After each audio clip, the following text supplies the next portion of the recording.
Good morning, Diday!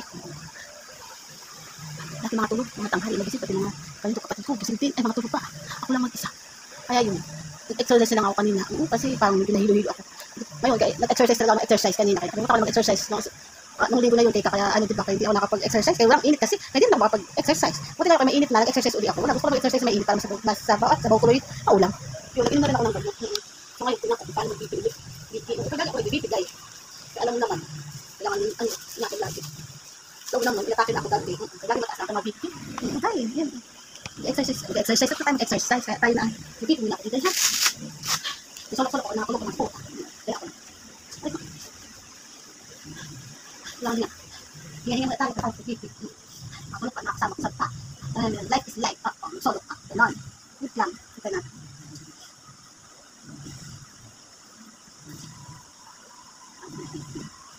Alam naman ang naka-exercise ko lang pala kakalina. Kaya tayo naman ito. Ito ko tama ko. No, tama ko. Oh my God, kailang po ito. Saan una ito? Kailangan maulit ko kay mababaan ko ang aking ano kay 160/88. Kailangan ma-order pa ako, Lord. Tulungan mo ko, Lord. Wait lang tayo, tayo. Ha, wait. Tayo mo.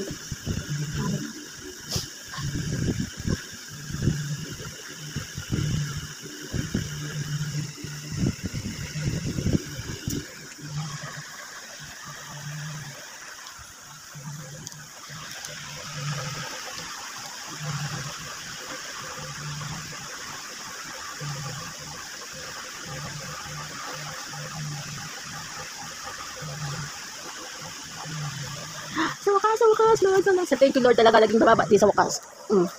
Talaga, guys. Nakita niya, guys. Buti naman bumaba. Takot din ako kayo. 160 kanina. Okay ba, guys? Diba? Thank you, Lord. At naging okay din. Kasi nakanabahan talaga din ako. Ay, kala ko 160/88. Kaya alam naman, nag-ano rin ako ng BP ko. Kaya di ba, natake nga ako dati. Yung BP ko dati. Hindi ko lang kung naging ano ko dati. Ayun yung kinataputan. Kina-hospital ko dati. Kaya sa pagka-BP ko at pagka-high blood ko noon. Siguro mga September. Siguro taas siguro yung dugo ko nun. Kasi alam ba lang totoo, itong part na to, ito yung naging putok sa akin. Naputok talaga, meron ako din mga naging x-ray nun. Tapos siguro isang linggo mahigit ako nasa ospital. Tapos yung buti mga kapatid ko, sila nag-aalaga sa akin, nag-aalaga sa akin lalo. Tapos yung taga-Tagaytay, yung nag-aalaga din sa akin, napunta dito ng Laguna para magbabantay sa akin. Siyempre, alam naman yung nanay ko at tatay ko, puro high blood ang inano ko namatay. Kaya sa akin naman, ready naman din ako sa mangyari man sa akin kung maging ganun. Kaso, thank you Lord, kasi ano yun pa rin ako, ingatan. Thank you Lord, kaya inilagaan niyo pa rin po ako. Kahit kasama ko yung sisi ko tabachingching. Yung sisi ko tabachingching kahit naman ganyan, ay naging ano naman sa akin, maalaga din. Para mga pagkain. Kaya maano kahit tabachingching siya. May tabachingching siya, kaya lagi siyang, lagi siyang tabachingching kakakain. Ay naliver naman ako sa mga ganyan. Tapos yun, kay, nung mama at papa kasi, ganyan din high blood din yung umpisa ng mga yan. Tawag dito? High blood, kaya sila inatake ilang beses.